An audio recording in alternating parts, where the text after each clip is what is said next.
Hello, everyone. My name is Masashi. I am the Festival and Exhibitions Director at CAAM, the Center for Asian American Media. I am so happy to be with you tonight. Just so you all know, this is one of our top RSVP programs of the festival.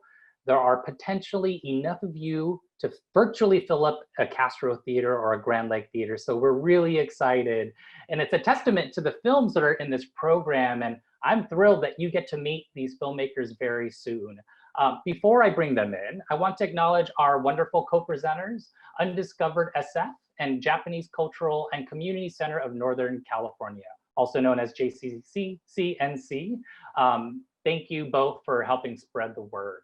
If you have any questions for our filmmakers, please type them in the question box underneath the video player. Because we have 3 different films, please put in the name of the film for that particular film. Once again, the film titles are Takahashi Market Since 1906, The Food Historian, and Roots and Wings. So thank you all. You know, this program was a lot of fun to curate. The festival is called Heritage at Home, so having a program that explored food was really important. Through these films, we see heritage, culture, and histories being passed down through families and shared to new communities. We are months into this pandemic, and we know that lots of the community spaces where we celebrate culture and heritage are canceled, on hold, at risk of going out of business. So watching these films remind us of the beautiful community spaces that we have built and the need for us to find ways to support our creative food communities. So that being said, I'm gonna bring in our first film, Filmmaker. So from Takahashi Market Since 1906, please help me give a virtual welcome to Royce Wilmot, the director. Hi. Hello, Royce. How's it going? Thank you so much. Yeah, thank you. Congrats on being part of the festival. First off, as I mentioned, we're in this pandemic. How are you doing right now?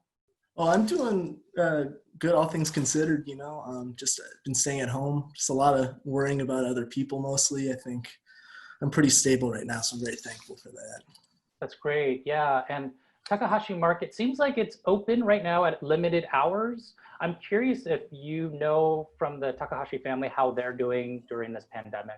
Yeah, I was actually just in there yesterday to pick up some stuff to send to my friends in New York and my brother, Fred and Chris. So hi, if you guys are watching. So yeah, right now there's no hot meals. I think it was getting a little hectic for them and for the safety of the family and the workers. They didn't want to necessarily invite that. So the market's open itself, and they have a little table where they make spam musubi and poke to just like take and go. So you can't order, but you could go pick up the musubi when you're shopping. And it seemed pretty busy, not too busy, and it was good to see everyone. And they were in really high spirits actually, which was very encouraging for me because, you know, I worry and all that. Yeah. Why was this a story that you wanted to tell? And, you know, the kind of the lead person you're talking to is Bobby. Did you know him in advance? Can you talk about that? Yeah, I actually, I worked at the market for about a year or maybe a little more, a little less, like in college. So it was like very personal to me. And I don't think they might not even know that. I felt like I did a lot of growing up there. So it was kind of this like special place for me. And it means a lot to me, and I feel like it means a lot to the community. So I wanted to really highlight that. And I think I was living in New York for a while and coming back and seeing how much things had changed in the Bay and seeing kind of how the Bay Area is perceived by people not from here. I kind of wanted to take something that I thought was really indicative of what makes this area such a rich and diverse place and highlight it and kind of show like, this is what this area means to me. This is what this community and this culture means to me. It's not just, you know, a tech dystopia out here. So I hope I did that. At least that's what I was going for. That's great. Yeah. And I think for people who see it, who are not from the Bay Area, I think it's really nice to see these spaces that so many of the community go to get some of their culture, some of their recipes, things that they need for their recipes. And yeah, and, you know, and for me, as someone Japanese American growing up in the South Bay, the local Japanese market for me was really important, especially to my immigrant parents, right? For them, even to this you know, even though they've been in the US for 20 years, that Japanese market holds this safety and this comfort for them and a lot of the ingredients that they can't find in other spaces. And so for people to learn more about these stores is great. For the people who go to them regularly, I think it's really great to remind ourselves that it's special, a special space. And that's one of the things I really loved about the documentary that you did, is you learn the goals of the market, but then also the people behind it and the legacy. And I was curious on your end, being able to interview different family members. How was that like? It seems like you work there, so you know them as friends and as people that you know, but can you talk about your storytelling and wanting to share the family?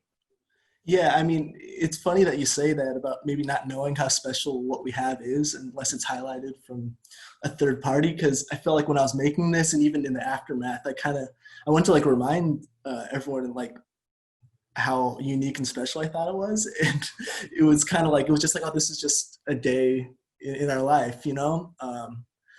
It didn't seem that atypical or that special, but it really is. So I kind of wanted to kind of be a fly on the wall and just through the act of putting it out there, kind of highlight the little things, the interactions. I tried to have shots of just Bubba, who worked there, like talking with some of the customers and Eileen, and just like the warmth, I think. Yeah. Yeah, and you know, what I like about it is, to me, it felt quite authentic to my own experiences. So it didn't seem glamorized. You didn't make it seem like this grandiose space. It's a space that has a lot of function to it. And it is a community space for people to connect.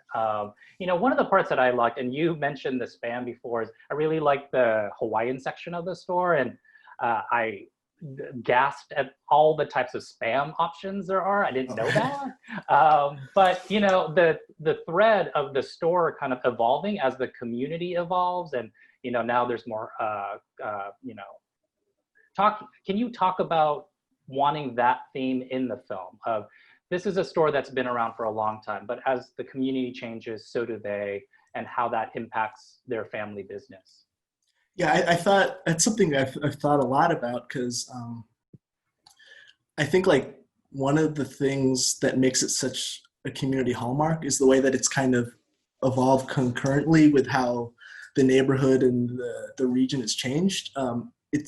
It's a market that was kind of based in like the Japanese American community that's centered in that neighborhood, and it's been 100 years. So right now it's not necessarily the Japanese American neighborhood anymore. Like the demographics have changed, right.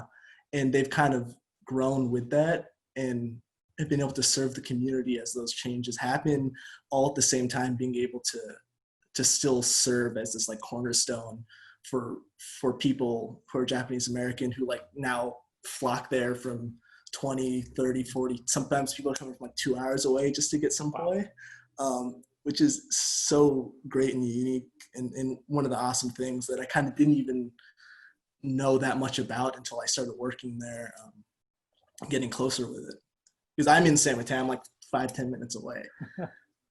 That's great. I do have a question from an audience. I don't know if you'll know this, but Lori does ask, I am curious, how was the Takahashi market sustained during World War II when the Japanese Americans were interned, if the store has been around from 1906? Oh, I actually don't know that, to be honest. I really should, to be quite honest. That's okay. Yeah. It's a good opportunity for us to go and maybe check in with the family and see what they say about that. Yeah, and you know, I mentioned the pandemic, obviously. I am curious, as a filmmaker, when you look at your film now versus maybe like even a few months ago, do you see it resonate in different ways? And I bring this up because I just watched it recently, and there are these moments where you capture it at night when it's really quiet, and there's something about it that gets me quite emotional about seeing kind of this empty community space and store. Can you talk about kind of in the pandemic, during these times, like how you see the film maybe change at all? Yeah, no, that's a really good point. It's been interesting looking back at it, and interesting like going back, because there's so many just like the little bits and pieces of everyday life that like we oftentimes don't have, like the little bits of positivity and warmth and human connection. We don't have as much anymore, and I think the market and community centers like it are oftentimes like those beacons where we could find that. So it kind of made me nostalgic for it. I will say that it was really nice going in last afternoon, because it kind of felt, there's social distancing and everyone's wearing masks, but it felt the most normal I feel like I felt in weeks, just seeing everybody and getting my handful of stuff to send over to my friends. So it's still out there, the positivity, but it's something that it's weird to feel nostalgic about something that seems so mundane and simple, I guess. That's great. Yeah, we have a question about you. Are your goals to be a filmmaker? And if so, how do your family think about that?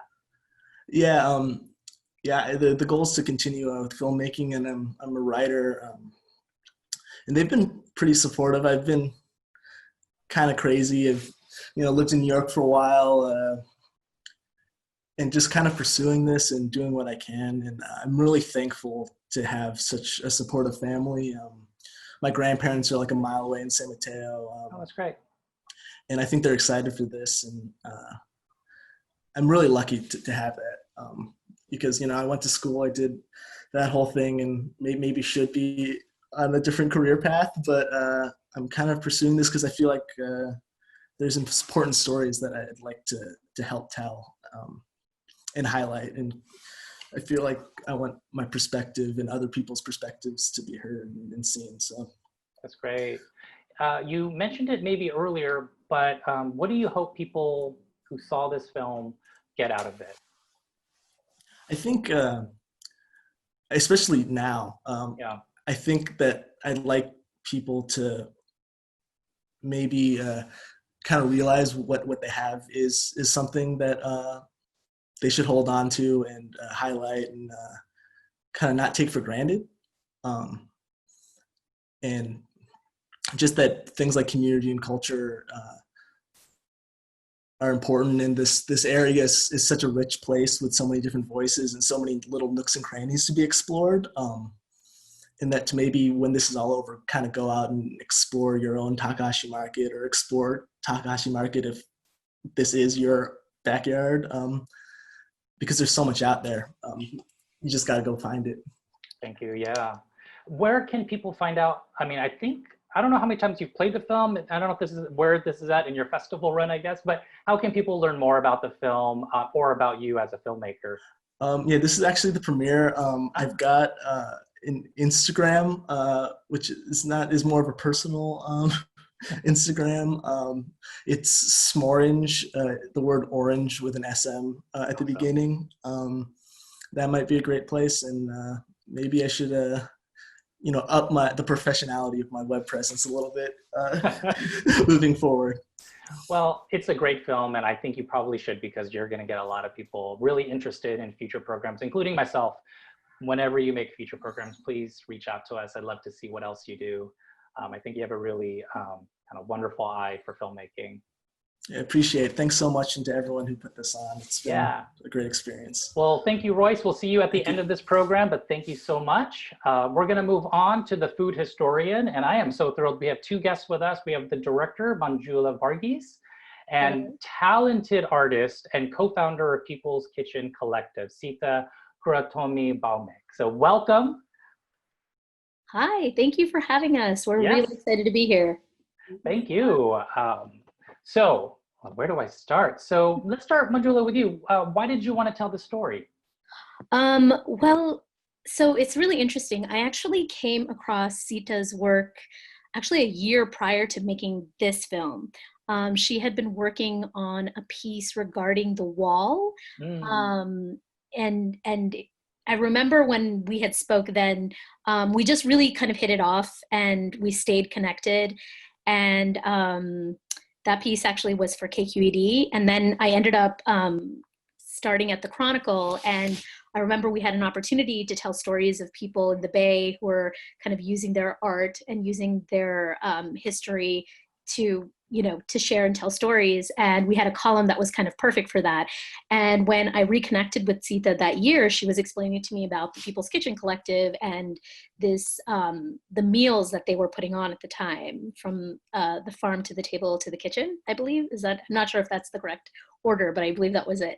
And I remember thinking, oh my gosh, this is so perfect. This is exactly the kind of stories I want to talk about, which is about community, food, and social justice, and it kind of wrapped up into one, and that's kind of how it all got started.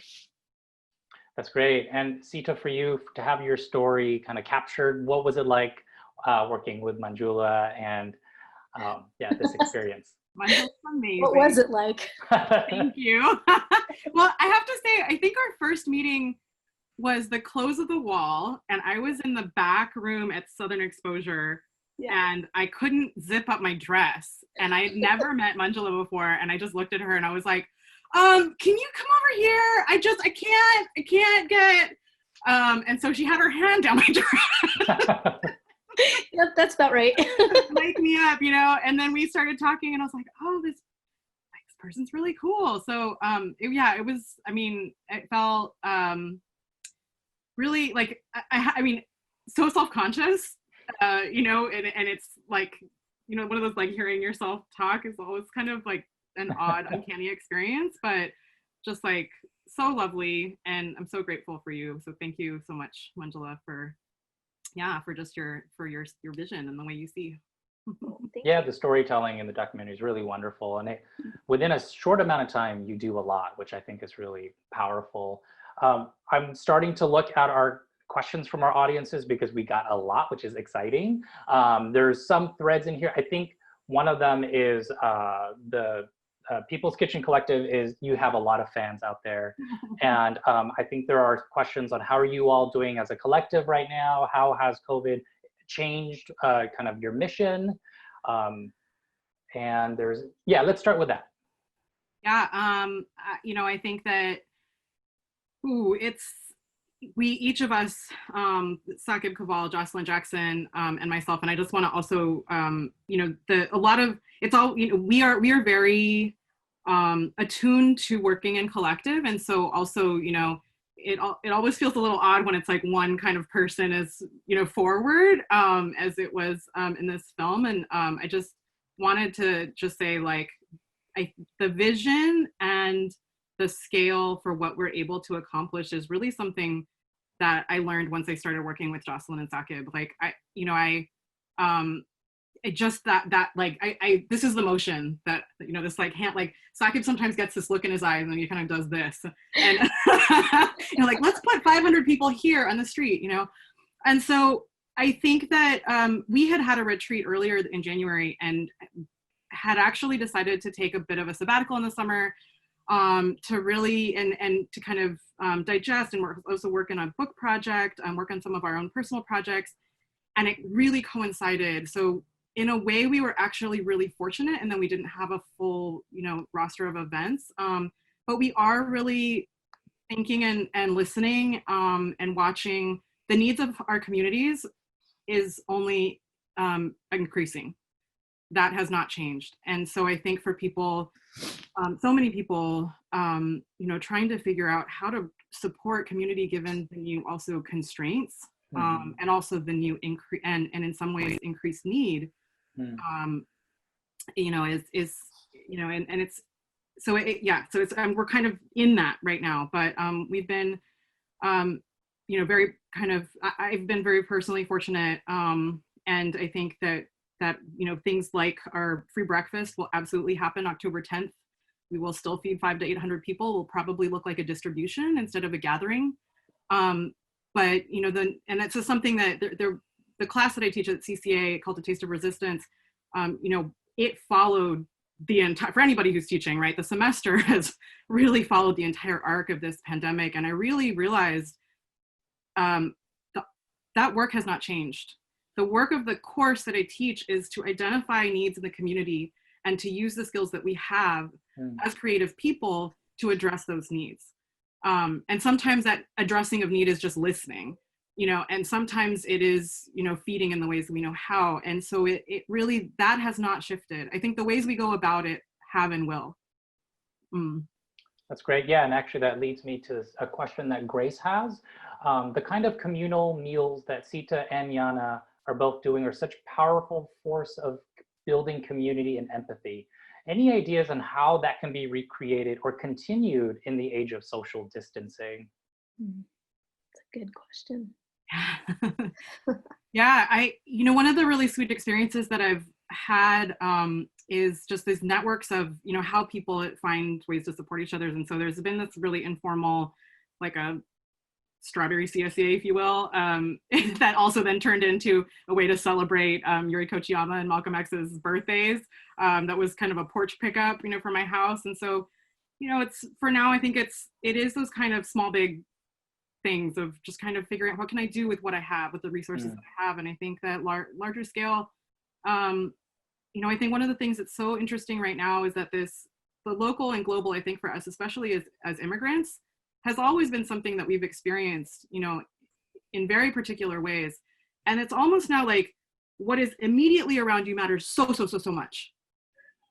And then there's kind of, it doesn't matter if you're in Modesto or Cape Town, because there's like all of this possibility in some ways, right? And of course, there's a lot of access and privilege involved in that as well. But I think for so many of us who are of diaspora, it's raising all of these questions. I'm curious, Manjula, what this also has meant, means for you and your families. But there's this kind of like distance is changing so much.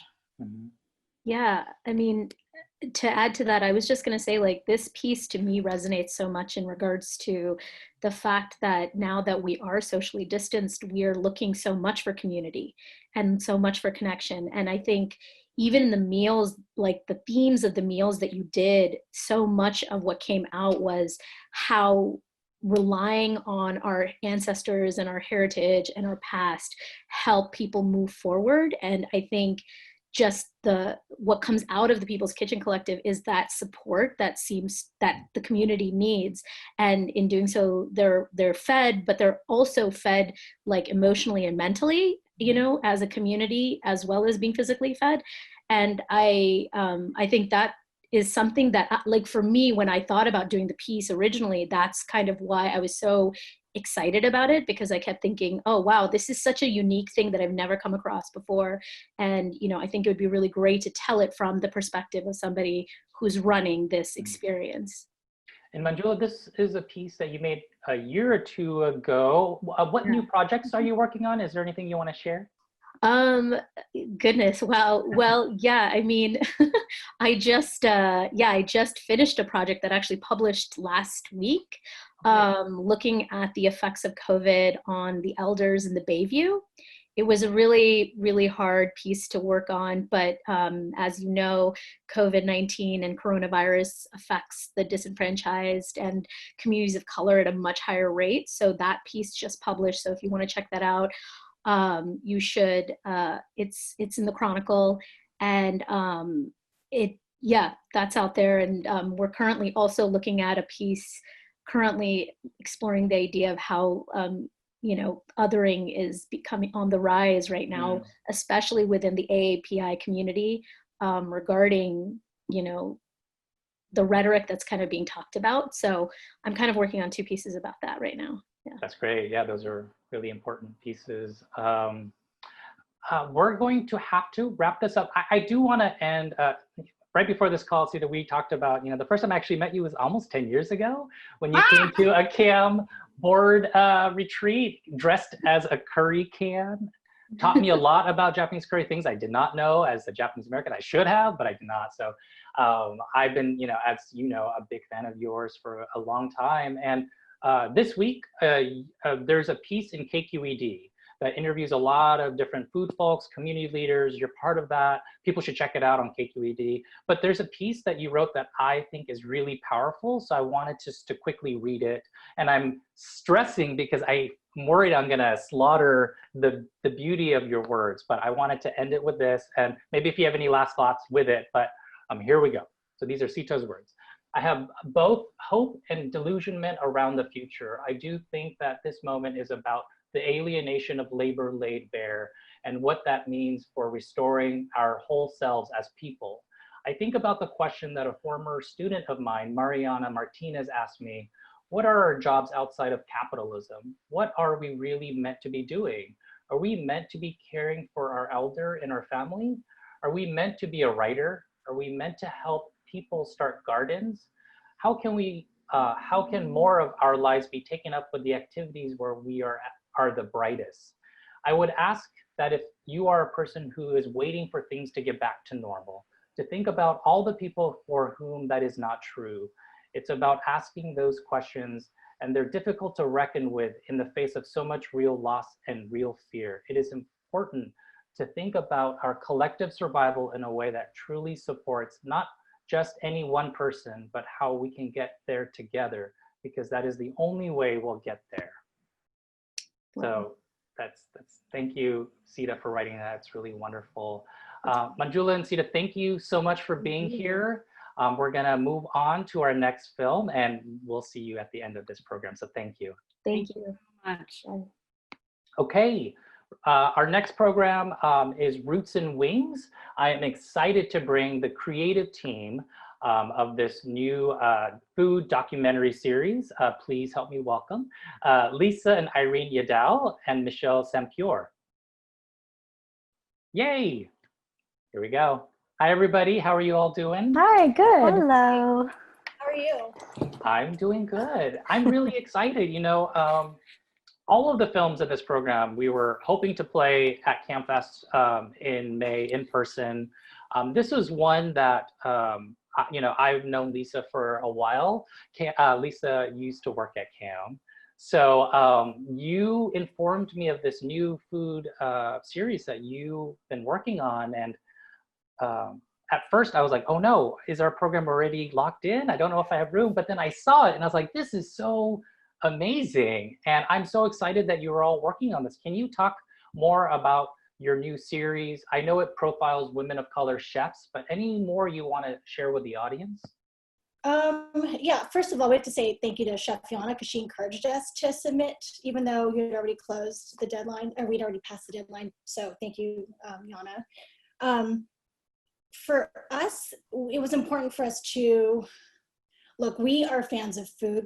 Irene hates us saying, but we're foodies. And we also love our cultures. We're all part Filipino. And we're fans of Anthony Bourdain and like Chef's Table, but there wasn't enough of us. There wasn't enough of us projected onto the small screen. And we knew that they were out there. You know, Irene, you want to talk about Chef YANA doing her 50 states tour and going to Maine, and we're like, oh, this is an interesting story. Do you want to talk about that a little bit? Yeah, so I live in Maine. I'm all the way on the East Coast, like wow. northeasternmost tip. And you know, when you dislocate yourself from where I live, we grew up in San Diego, and there's a lot of Filipino Americans living there, and I moved to Maine after living in New York. So it's very isolating here. I mean, I love where I live, but I just wasn't seeing, there was no Asian community, much less Filipino. And I saw this advertisement for a pop-up dinner by a woman named YANA GILBUENA. And I just thought, what the heck is this? This is here in Maine. And it was 2 hours south of me. And I read about it so last minute, but I took the drive down there. I just went down, and I remember just feeling like a well of emotions come up in me, because it was like home. You know, she had this spread on this, like all the food on the table and everybody eating with their hands, just like home. And I felt recognition in that, and I felt my own identity in that I'd been missing for so long in Maine. And so when I knew she was going to be hitting San Francisco, I told Lisa right away, and I said, you have to go to this dinner. And she and Michelle both went. And, I think we've just been following her for years now, and just, we're huge supporters of her and what she's doing. I think it's super important. And, just to echo what Lisa's saying, for a while we were just thinking, like, there's so many people doing awesome things like this out there. Why aren't we seeing this? And then we're all in film production, and we're just like, why don't we just tell these stories? It doesn't make any sense for us to keep complaining about them not being on the screen. So, we've all been wanting to work together for so long. And we decided, let's tell our story. We're all part Filipino, like Lisa said. And And so we chose Yana. She was just like the perfect person to approach for this pilot episode. And yeah, it's been great. It's been great to go down this journey, and then talking to chefs that, you know, we're going to be interviewing for our next episodes. It's been really just amazing and eye-opening and fun. That's great. Yeah, Yana is so talented and has so many fans at CAAM. When we started to watch the screener, everyone was like, oh, everyone just loves her. Can you talk about the filming of her episode and what maybe you learned from it that you weren't expecting when you first started? Does anyone want to go? There's a lot I think the hard part is this is our side hustle. We all have day jobs. So, and this was self-funded. So a lot of things that we learned were how to be flexible with the chef's time or with our time, and how to make everything work, and how to rally our tribe and our community. And that was easy to do because people really believed in us and believed in our mission. We, you know, we approached people who are like-minded to crew up with us. And yeah, the other thing, I think the other feedback we got was, you know, because we had never really done a food documentary like this. And so one of the feedback we got was like, oh, you should hire a food stylist. So these are things that we had never known, and things that we'll kind of explore in the following episodes. How many, I know it's early for you all, but how many episodes or profiles are you all thinking right now? We have about 2 or 3 other chefs in mind, Persian cuisine and Korean, and probably Nigerian as well. Wow, that's amazing. So hopefully we can get those ladies locked in. And a majority of your crew are women of color, which is great. Can you talk about that? Is that something from the beginning was important to you? And yeah. Yes, definitely. Being women of color ourselves, it's extremely important for us to have female visibility in front of the camera, behind the camera. So it was amazing to have 100% female crew on this pilot, from production to post. That's been our mission, to have our stories told by us and not by the other gender. So you know, it's too often that we see women's stories being told not by women, especially women of color, not being told by women of color. So yeah, to echo what Michelle said, it's good to see that in front of the camera and behind the camera, and we're big advocates of that, and that's sort of how we crew up and how we collaborate with like-minded people and people who have amazing stories that need to be told, that are underrepresented and could use the visibility. You know, within food as a kind of a topic, there are so many topics you can underneath that you can talk about. And in this one, you know, I really loved the thought process behind a pop-up dining experience. I am curious, as you go to other portraits, are there other themes or other trends or other topics within food that you want to explore through these portraits? Yeah, I think we were talking about this the other day. There are common themes in the chefs that we're particularly interested in, and that they weren't classically trained chefs. But they felt a need to make that space and to highlight their the cuisine of their cultures, of their heritage. So those are the themes, the common themes that we're touching on. That's great. Yeah, and I have a question here. In Roots and Wings, I really love how Yana said how food doesn't have to be elevated, it has to be celebrated. Years ago, there was a recipe on how to make halo halo from Bon Appetit. So how do you feel about chefs who modernize food versus paying homage to a cultural dish? Just for you all, any thoughts there? I love that question, so I'm like, I want to throw it in. Yeah, that's an interesting one. Yeah. I think we have mixed feelings on that, because just getting that visibility is really great. I mean, like when Anthony Bourdain went to Jollibee and got halo halo, that was just amazing to see. He, you know, he was such a big fan of halo halo. Modernizing it, I don't think I have a problem with it, but because we're not, Filipino food is not so mainstream, so you run the risk of people thinking the modernized version is the normal version, is the original version, you know. So I think it's good for, it's good visibility, but you run into that those issues of what is real and what is fusion and not actual cuisine. Right. I don't want, not actual cuisine, but not the authentic. Cuisine. Right. Not authentic. Thank you. For anyone who is in communication with Yana, do you? I have questions here. Just any updates on her end? When she'll be cooking again? Anything that you all know? Yeah, I know she's navigating through this pandemic as well. I think she's done some live, like cooking live on Instagram. Right.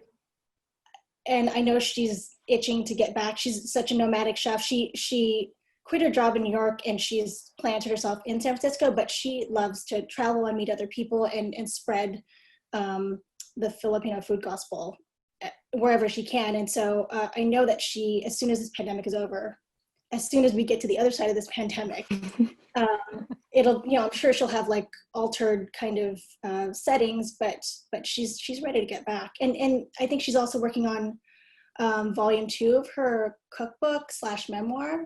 So shout out to any, you know, publishers or literary agents. Before we go, I just wanted to, it's very small, but you have a shot of like a coyote in there, which I found really fascinating in San Francisco. I'm like, did you just randomly capture that moment? That's wild. That was fun. Yeah. That was a fun day. We went out and we went on this hike. I mean, we had so many options for different hikes and we happened to choose that one. And I don't remember why, but I think, wasn't the coyote chasing a dog or something? Oh, do you guys remember that? It was kind of scary. Yikes. Well, you know, this is the beginning of, you know, making all these exciting new episodes. I'm sure people who watched it are really excited to see what other pieces they may want to give you ideas of other chefs who you may want to think about. How can people follow along and learn more about your show? Well, we have a website. It's papertongueproductions.com, and you can follow us there. We have other projects that we're working on as well that you can sort of just take a look at. But really, Instagram is a great way to connect with us. We have a Paper Tongue Productions account on Instagram. Yeah. Am I forgetting anything, you guys? We'll be crowdfunding for the rest of the series, so just look out for that. That's great. And if this episode is an example of what else you have planned ahead, it's going to be a really exciting project. We're running out of time, so I do want to bring everyone who is here back on camera. So any other filmmakers, panelists who are here? Yay, people are coming back in. So there are a lot of questions, and I apologize that we didn't get to, but everyone has kind of said where you can find them. Manjula, I didn't get to the chance to ask if people want to watch the film or learn more about you, or Sita, of course, as well. Is there anywhere you want to send them? Yeah, if you want to see the film, it's currently still being hosted on the San Francisco Chronicle's website.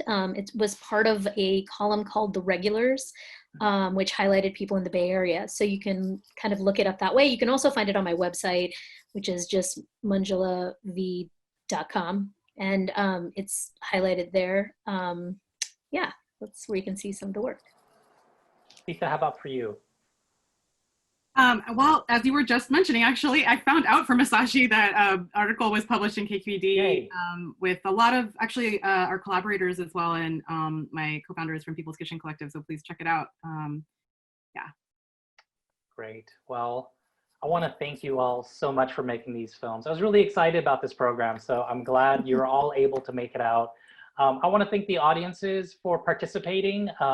We have one more day left of CAAMFest Online. That's tomorrow. So we have another shorts program with My Mother, which are 2 really powerful dramas. And we're closing with the 10th anniversary of Fruit Fly by local filmmaker H.B. Mendoza. I have to tell you, it's going to be really special. There's a red carpet.